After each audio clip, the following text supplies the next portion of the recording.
I am 11 years old, and soon I'm going to go to junior high school.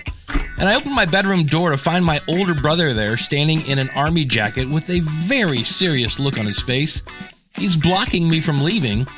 He grabs me by the shoulders and looks me square in the eyes and says, "Look, I'm going to say something that may not make any sense right now, but it will someday. It's really important, and I really want your attention. Do I have your attention?" Well, being that he was bigger, stronger, standing in front of me with a death grip on my shoulders, I let him know, "Yeah, you got my attention. What's going on?" And he looks at me square in the eyes. He says, "Don't do drugs. Don't do drugs.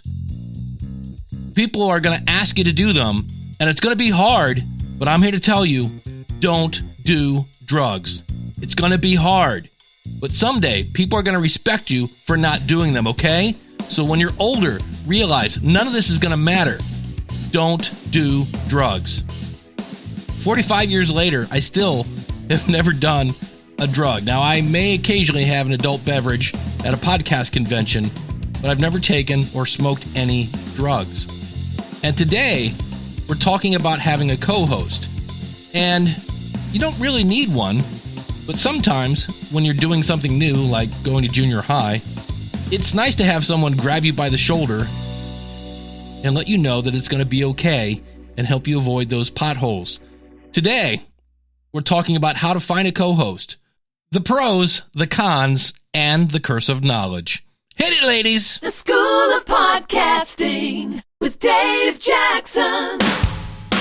Podcasting since 2005. I am your award-winning Hall of Fame podcast coach, Dave Jackson, thanking you so much for tuning in. My website is schoolofpodcasting.com. If you go to schoolofpodcasting.com/join, you can use the coupon code LISTENER. That's LISTENER when you sign up for either a monthly or yearly subscription. So yeah, today we're going to talk a little co-host, how to find one, what makes a good one, and how to avoid when things go bad. Yeah, we've got a real example of that.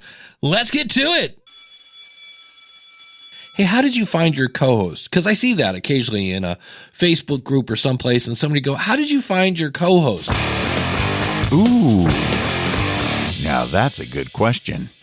Thank you, Wayne Henderson. And so I threw it out to you, and you replied. And speaking of Wayne Henderson, he's one of the guys that replied. Hey, Dave. Wayne Henderson here from the Packers Fan Podcast, the show by and for fans of your 13-time NFL champion Green Bay Packers, and you can find it at packersfanpodcast.com. Now, of course, as we head into the 11th season of the podcast, we're hoping that within a year, we will be mentioning the 14-time NFL champion Green Bay Packers, and who knows, they might be playing your Browns in the Super Bowl. You wanted to know how we picked our co-hosts. Ooh, now that's a good question. Anyway, after my longtime co-host, Troy Heinrichs, had to pull back from co-hosting the show on a permanent basis, had a lot going on, and of course, the Blacklist Exposed podcast is huge, I needed to get a new co-host. And not a big fan of change, and I had no interest in training somebody how to podcast. I've done that a few times before on other shows, didn't want to do it again. So I really thought about all the different options on what way I wanted to go. And what's interesting how it turned out was I narrowed it down and I decided my first choice was to try to get Scott Clark from the Gaming Outsider podcast to join me in hosting the Packers Fan Podcast. And what's interesting about it is after going through all the options and narrowing my list down and picking Scott Clark as my first choice was that he's actually a mutual friend of Troy Heinrichs's. So it worked out really well. And we're kind of the three amigos. You know, sometimes Troy's still able to join in for special reports and things like that. So it worked out really well. Very thankful that my top choice decided to say yes and join in on the show. And of course, this makes me want to say, go, Pack, go. Oh, love me some Wayne Henderson. Good guy. If you want to have him voice over something on your show, check him out, mediavoiceovers.com. In fact, I'll just say this now. Everybody that I mention and who participated, their link will be in the show notes. And you can find that at schoolofpodcasting.com/773. This next clip has a lot of great tips in it. Hi, this is Andy from Colmillo Roquero. This is a podcast where we talk about hard rock and heavy metal. You can find us on our website, that is colmilloroquero.com. That is COLMILLOROQUERO.com. Or you can find us on Podchaser as well. I was able to meet my co-host back when I was working on a different company. We both work on technical support, so we already knew we both like heavy metal because we used to go to concerts together or at least be able to share the taste in music. I already knew he was a really good fit because he was really responsible, someone that is able to, commit to something, someone that has his life all together, not someone that is actually full of drama or really someone that is not fully committed to do something. Even though he is not showing up every episode, he really supports me and he's really interested in where we're going to, what is the next step, what is the next guest, what is the next topic, where we're going to do next month, all this stuff, what is regarding the future. He shows up really committed, and as far as I can see, he's really trustworthy, someone that is actually showing up on time in a really good manner, never drunk, never high. So that was something that actually was able to add value to my life, and that's what I wanted, someone with standards, with values. So I figured out he was a really good fit. So at the very end, what you want is a really easygoing person, someone that is responsible, that is going to be showing up on time, someone that is not going to be in a bad state,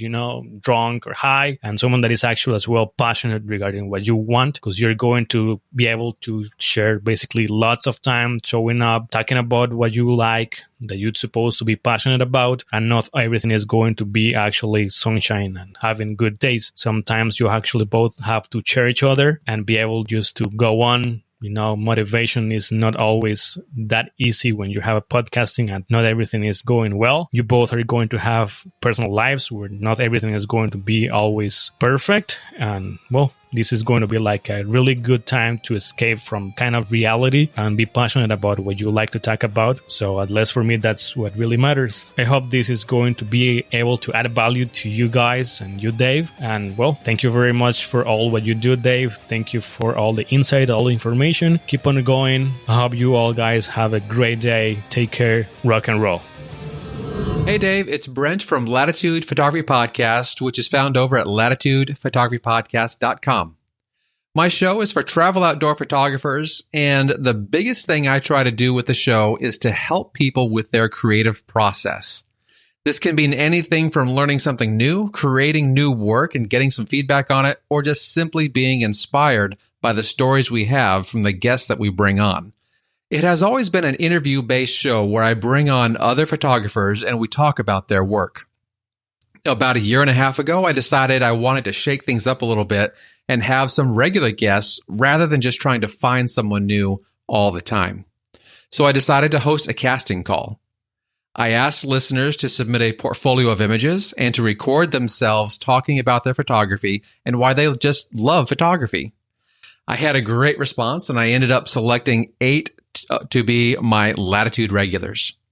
I rotate through them from time to time, and I still keep it fresh with other guests, though, as well in the show. It's really helped as I can rely on them for ideas and inspiration for show topics.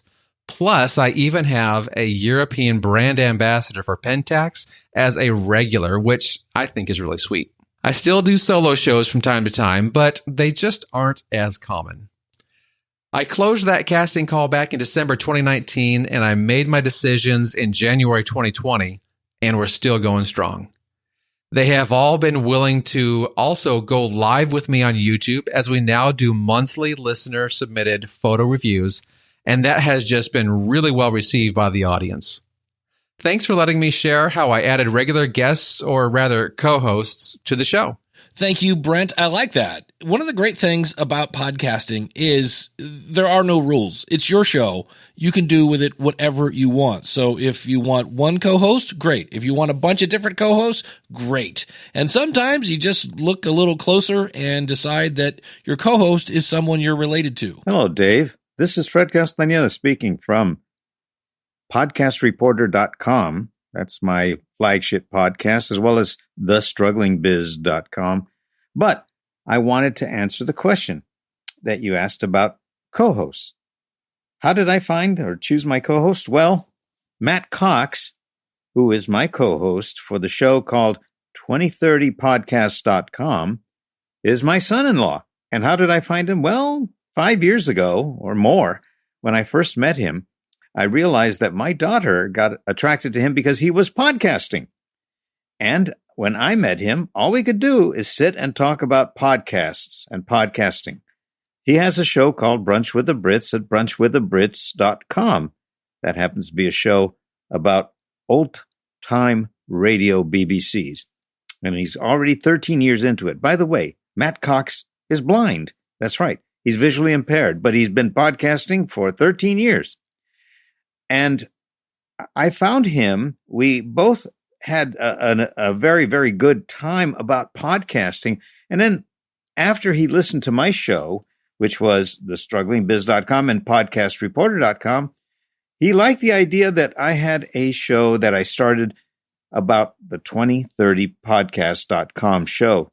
The 2030podcast.com show, it basically is going to be talking about the themes and the attitudes, prognostications about the year 2030. So that's how I found my co-host. We're still there going strong. And by the way, every time that we do a podcast, we don't use any tools. We do the traditional double ender, and it seems to be working fine. Hi, it's Robin with Destination Connections. On the podcast, we provide travel tips for reaching the destination of connecting in a personal and professional way, how to start and strengthen those relationships. I first found my podcast partner when my sister gave birth to her 28 years ago. A few years later, she was my flower girl in my wedding, and fast forward many, many years to 2020, I was undergoing a midlife crisis, and she was going through a coronavirus crisis, and Destination Connections, the podcast, was born. Hey, Dave, it's Matt Rafferty. Shortly after I graduated from college, I landed my first real job at CNN Headline News. One day, I went up to the new employee at the teleprompter and asked her if she wanted to play volleyball with a group of us who get together after work. She said no. But eventually, she said yes, and we ended up getting married. And fast forward 30 years, here we are, the hosts of the Author Inside You podcast. It's where we interview authors about writing, publishing, and promoting their books. So if you're looking to write a book, check out our podcast. And if you're wondering how we found each other, it was at the teleprompter. Thanks, Dave. Thanks, Matt. Here's Josh. Hey, Dave, this is Josh Rivers. I have a bunch of different podcasts like you and many other people, but the one we're going to talk about today is 24 Faithful Podcast, which is at 24faithful.com. I started this podcast back in 2013, and it started when they announced that the show 24 was going to be coming out with a new season after a 4-year break. And so I had just gotten started with my other podcast and had the idea that I wanted to start a podcast about the show. And I just happened to have met a guy online and just kind of in passing comments, learned that he was also a 24 fan. And so I reached out to him and just asked if he wanted to do a podcast reviewing over the episodes of 24. And so that's kind of how it started. And so we got going, we made a plan, and we started reviewing the different episodes of the show, going back to the very beginning. And during that process, we ended up connecting with a couple of listeners, and a couple of them actually came onto the show as some guest co-hosts. And so they kind of became part of the show during that time. And actually right now, 2 of the previous co-hosts I've had before are actually the ones running it. We ran it, the 3 of us, for about 6 months. And then the 2 of them have taken over because my schedule had changed. And so, but just kind of making connections and having a common enjoyment of the show. And I guess this can translate to whatever, any topic. But yeah, so it just kind of grew, and it's been pretty good. And even in the middle somewhere, we ended up writing a fan fiction story as well related to 24. But anyway, so it was all because of having a desire to talk about 24 and connecting with someone. We started it, and it's been pretty cool. All right. Thank you. Thank you, Josh. I do a show every Saturday morning with a guy named Jim Cullison from theaverageguy.tv. And basically what happened was someone in my audience, in this case, Jim, and it was horrible. I was doing this live show. There's no audience. It's me just kind of struggling. It was me playing with live tools. It was never supposed to be going on for, at this point, 7 or 8 years. And Jim just emailed me and said, hey, you look like you're kind of, struggling, which I was, because there was no audience. Think about that. When you do a live show, it's much more fun. Let's go that route if there's somebody listening. And at that point, all of my shows were solo, and I'd never used a co-host. I never had a co-host. And I said, let's give it a shot. And so we did one episode, and at the end, we're like, hey, that was kind of fun. And we've been doing it ever since. So this might be something, if you're looking for a co-host and you can't find one, start the show and do them solo, because it's a lot easier to ask someone to join something that exists than, hey, do you want to join an idea in my head? Just one way of thinking about it. My co-host was a good friend before we even started podcasting, way before. And he still is, remarkably, a good friend. We work together as well, which is a great thing, because our podcast is about what we do. We're both English teachers, and that means that we're drawing on a shared knowledge of the topic that we're podcasting about. I've heard people say before you start podcasting with a co-host, make sure you get something down on paper, some kind of informal contract or even formal legal contract to say who's going to do what, who's going to be doing the show notes, who's doing the editing, who's answering emails, who's finding sponsors. Make sure everything is clear, because that can get a bit muddy further down the line. We didn't do that. I knew from the beginning that I was pretty much going to do everything, and my co-host was going to come along, turn on the microphone, do the podcast, and leave. And I've been fine with that over the years. I have absolutely no problem with that because of the value he brings to the podcast. But it is important to have that discussion at the beginning to make sure that you're both on the same page. My name's Craig. I'm from inglespodcast.com, where we help Spanish speakers improve their English. Thank you, Craig. In just a second, I'm going to give you another example of how I found my second co-host, and then we're going to get into the really ugly parts of having a co-host and how the nails come out, the passwords get changed, it gets ugly, and I'm going to give you a real-life example. But first, speaking of real-life examples, I want to talk about having your show professionally edited. Recently, I signed up for Hulu. It's $6 a month, but they play ads in it. And at first, I was like, well, how dare you charge me another $6 to get it advertising free? But I found the TV show MASH. You might remember this. This is something I used to watch with my mom back in the day. And I soon learned that these advertisements were really ruining the experience. It wasn't as fun. So I paid the $6. And I'm here to tell you, it so increased the enjoyment of the Hulu experience. And I was amazed that I was trying to save $6 whole and instead getting tons and tons of advertising. Dave, what does this have to do with podcasting? If you are doing a podcast and you are editing it and you're like, ugh, I hate the editing part. It takes so much time, and my kids are coming in and going, hey, come play with me. It's nice outside. And you're like, sorry, I got to do the editing thing. Well, let me take that off your plate, because after all, I'm pretty sure time with your kids, times with your spouses, time doing other things that you're good at is much more enjoyable when you're not freaking out about the editing. Go to schoolofpodcasting.com/edit and get that off your plate. Pricing starts at $195 a month for 4 episodes, up to 60 minutes each. I've got a couple different options there. If you don't see the one you need, let me know and I'll make it for you. Check it out, schoolofpodcasting.com/edit. Many moons ago, I was the director of podcasting for the New Media Expo, which at the time was the largest kind of event for blogging, podcasting, video, and then the guy that was running it, not me, steered it right into the wall. And while I was there was this guy that kept writing blog posts on our website. And I reached out to him and I said, these are really good. You should start a podcast. And he said, can you help me with that? And I said, sure. And that guy was Eric K. Johnson. And that podcast was the Podcast Talent Coach. And the more I got to know him, he has a phenomenal way of making content and figuring out what to do it later. It's based on his 30 years of podcasting experience. And I had started a podcast called the Podcast Review Show, where I would bring somebody on, we would listen to their show. And I said, hey, you know what? You would be a great fit. I could be kind of the technical guy and you could be the content guy. Now, for the record, both of us kind of know both sides of that story, but Eric's much better at that. And I definitely have more skill or more experience in that area. And he said, yeah, this would be great. Now, here's the fun part. I had started that show with my now ex-wife.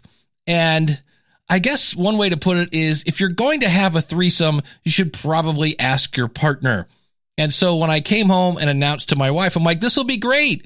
Eric's going to be the content guy. I'm going to be the technical guy, the website guy, and you're going to be the average Joe podcast listener. And she wasn't having any of it. So I'm not really sure I like the way that came out, but you get the point. So keep that in mind. Anytime you make any changes to your show and you have a co-host, you need to make sure everybody's involved in that decision. And the other thing you want to make sure of, in the same way that Eric and I have things in common, but we also have some things that are different, you don't want to hire somebody who is a clone of you. That will make for a very boring podcast when somebody says, well, what did you think of that? And you go, well, I liked it. What did you think of that? And they go, me too. Yeah, that's going to get old really quick. That show is still going strong. We only do it when somebody hires us to listen to their show. It really is a bit of a head scratcher because you're basically paying for 2 podcast consultants for the price of one. And once we get done listening to your show, we actually bring you on, and it's almost a consulting call with 2 consultants plus the added exposure for the price of one. Check it out at podcastreviewshow.com.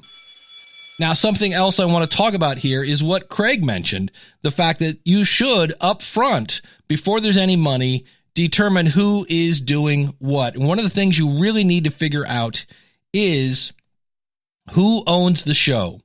And when I say that, who is paying for the service that provides your feed. And I don't run into this a lot, but I work for Libsyn. It's a podcast media hosting company. And from time to time, you will see where basically 2 people or 3 people have started a show, and I've got an example I'm going to get into, and things get ugly. And the bottom line is, whoever is paying for that service is the owner of that information. So keep that in mind. And one of the things you want to do is have this awkward conversation and determine, just like Craig said, determine who is doing what is expected. What happens when money comes into the picture? You really need to do that before there's any money in there. Determine, how does someone get fired? What do you have to do? How do I quit? We're going to hear about that in a second. And just go over every worst case scenario and figure out, what are we going to do if this happens? What do we do if somebody moves? What do we do if whatever? Go over all those, and you can write them down. I don't know if you have to get a legal document. You can if you want. The bottom line is, when everybody knows what's expected, yes, that conversation is very awkward. It is. But when it's done and you've pushed through the awkwardness, it's actually even better, because now you can get back to focusing on the fun stuff, which is making your podcast. And what you do need to determine there is, who is the host of the show? Because somebody's going to be kind of driving and pushing the content, and typically somebody is kind of the color commentary. Make sure everybody knows who is doing what. Now, you can both drive. A great example of this is James Cridlin and Sam over at Podland. And how they do this is James will talk about maybe story number 1. And he will very obviously toss the ball over to Sam, and Sam will talk about story number 2. Now, the way they're able to do this is through planning. And one of my favorite tools for this is Google Docs. It's free. Go to docs.google.com, and you can just have an outline of what's going to be on the show. And some people will color code it so you know that anything that's in blue letters is mine and anything that's in green letters is yours. It makes it really easy. And you can also then see what points you're going to hit. And what this then eliminates is saying, well, should we go ahead and move on to the lightning round? You don't have to ask that anymore. I do this all the time with Eric on the podcast review show. We will type up our notes about the episode that we listened to. And if I see that we've gone through all of our points, but there's still one under Eric's section, I can easily throw out some sort of softball statement to set him up so that he can make his point. It makes for a much smoother show. It lets you know where you're going, and it's going to lead to much less editing. I found this example on Facebook. It's from Jill. And she says this: one of my former podcast co-hosts at the end of our last podcast was upset that we were disbanding our shared podcast. So she immediately locked myself and our other co-host out of the podcast email, which was the recovery email for all of our accounts, our social media, the podcast host access, our Google Drive. Basically, they lost all access to control the show. Then she started a new podcast, and rather than starting a new show with a new RSS feed, she deleted the artwork of the former podcast and the synopsis and started a new podcast. In other words, she rebranded it. And in the end, if that person is paying for the media host, there isn't a whole lot you can do. But when I look at this, this is where you have a situation that someone is upset. And if you say, look, I understand that you're upset. You don't want to disband the pod. You still want to go. And I don't want to go. And our other co-host maybe doesn't want to go. So we're disbanding. How can we do this so that it's a win-win for everyone? Because I don't want the show. I want the show to be done. So what you do then is you say, here's how you're going to win. We're going to put out one more episode and say goodbye to our audience. And then you're going to start a new show, and we want you to promote your new show. And then anybody that wants to subscribe to the show that you just described can subscribe on your new website, and you're going to make sure that you're in Google and Spotify and Apple and all that, and you could go that way. And then maybe co-host number 2 is going to start their own show. And maybe if I'm, co-host number 3, I have my own show. Maybe we all want to do our own shows. We're going to go solo, but we don't want to be a band anymore. You can use your show to say, hey, if you're finding this show, we don't do this show anymore. We left our back catalog here if you want to check it out. But if you'd like to get a hold of Paul, he's over there. If you want to get a hold of John, he's over there. If you want to get a hold of Ringo, he's over there, etc. And let the audience make the decision. And then whoever's paying for it, maybe you all come together and say, look, one of you is paying for that, so the other 3 chip in for that, and you keep it online for maybe a year or so. That's a way that everybody wins. But you have to first acknowledge that one person is upset and understand that they're upset and say, hey, here's a way that you can harness the power of our current audience and get them to sign up to you. And if that's the last episode, that's also going to be the first episode when a new person finds the show. And in theory, if that person, and this is going to be the tough part, because we're dealing with emotions, and when we're emotional, we don't always act the best way. If you could say, look, can we all agree on that? And you might just have one person that goes, no, I'm going to, burn my bridge. I'm going to burn everything down to the ground and, screw you guys. I'm going home kind of thing.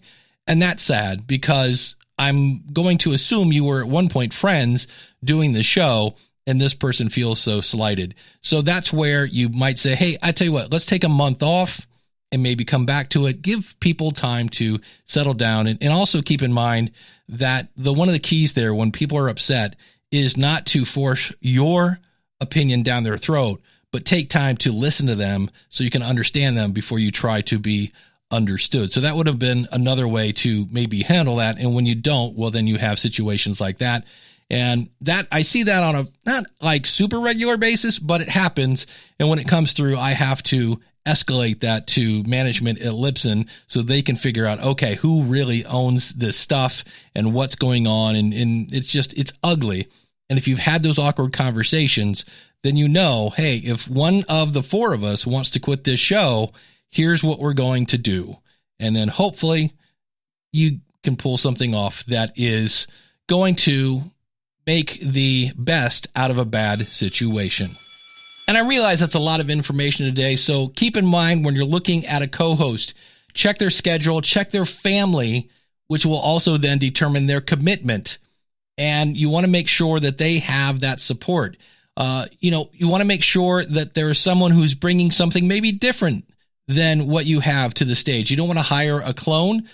I would recommend, if you have a co-host or not, if you're doing a solo show, record a few practice shows and don't release them, because chances are they're not very good. But what that will allow you to do is decide, hey, are we going to go weekly, twice a week, once a month, 3 times whatever it is. Figure that out. And as Craig said, figure out what's going to happen if there's any money. Even though there isn't any money now, there might be some in the future. Figure out who owns the show. Figure out what happens and how do you get fired, and have those awkward conversations. To kind of tie into last week's episode, which you can find at schoolofpodcasting.com/771, where I talked about the new Apple subscriptions, a couple of things that have come to my mind that I don't think I said in that last episode. On one hand, we're all like, wow, check out Apple really protecting people's privacy, because you're not going to get any information about the people that are paying you money, which means they're your customers, but they're not. They're really Apple's customers, and you're the product. And so I'm still a little wishy-washy on Apple Podcasts. I think I'm going to let somebody else dive into the pool and see how it works. I have a show in mind that I might play with on that. But the big news this week, was that Spotify basically said, hey, we're doing that too. And they're not, because Apple's making it super easy. Spotify is going to be rolling this out, but you're not going to be able to subscribe on an iPhone or an Android phone. Hey, that sounds simple. Yeah, you're going to have to go to a website. So that sounds like a train wreck waiting to happen. And also, Facebook rolled out some sort of weird Spotify sharing a player on a Facebook thing. Can I tell you something here? Nobody watches anything long form on Facebook. Now, for the record, that may have changed, because when I looked at the information before, you were lucky if you got somebody to listen to a minute. Like, that was like, holy cow, you're a god that you got somebody to listen to a minute of content on your website. Now they have those kind of players that as you scroll down, it'll go down to the bottom right-hand corner. So that might change. I don't want to completely poo-poo it, but in general, I don't think if you have a 45-minute podcast, somebody's going to listen to it on Facebook. I could be wrong. I'm very open to being proven wrong, but I still just don't see that happening. I think what it's going to do is somebody's going to hear it and then go to their phone and follow/subscribe to your show. So that's the latest news from the subscription tank. I still think, I don't know, to me, the Apple thing sounds cool, but I like the Supercast or the Glow.fm method, where it's really just one additional click and then you get all the information about your listeners. But it's going to be fun to watch that as it rolls out. Coming up in future episodes of the School of Podcasting, I'm going to, and this is where people are going to go, oh, you're just going to say Libsyn because you work for Libsyn. I'm going to try to answer the question, what is the best media host? And that, of course, is subjective. So what I'm going to do is break down the different kind of formats or the different platforms that people are offering at different prices, different features, and things like that, so you can make an informed decision. And that's going to be factual. I will definitely, if I break into opinion, I will say that, but there are going to be some things I'm like, here's the deal. This is free. This is what you get. This is this. You pay for this, and this is what it is. And by doing that, because I do work for a media hosting company, I'm going to try to pull all the opinion out and go, look, here, let's make an informed decision. Let's step up to the buffet and see what people are serving, and then you can make your informed decision. So that's what's coming up. If you're listening to this on a phone, all you have to do is text SOP, that's short for School of Podcasting, text SOP to 31996. That's SOP to 31996. And then you can follow, subscribe, and that's free, by the way, and get the latest episode the minute it's available. Plus, you'll be able to get the back episodes. And if I could ask you for one more little favor, since you have your phone in your hand, can you click on the share button and either share this with one person who needs to hear it, maybe the person that you are thinking of asking to be your co-host, or share it on your social? That would really, really help me. I deeply appreciate it. Until next week, take care. God bless. Class is dismissed. Thanks for joining me on my mission to rid the world of boring podcasts. Here comes an hour of bloopers. If you like what you hear, then go tell somebody. If you like what you hear, then go tell somebody. And you heard Sergeant Fred talk about his son-in-law, whose name is Max? Matt Brunch with the... Oh, crap, I should know this. Matt. His name is Matt. I love the road... it's, easy for me to say. The road... Yeah, that model. It's always great to hear from Craig. That was not a good Craig. Craig. I just don't have it today. The Podcasters Roundtable with myself, Paul Culligan, Brian Bandolino, Barbarino, what? Mr. Cotter, Barbarino. Everything will be there. Just go out to schoolofpodcasting.com/7. I should know the number. Yeah, that would be good. You might want to look up the number. Hey, since you're still here, thank you so much for listening.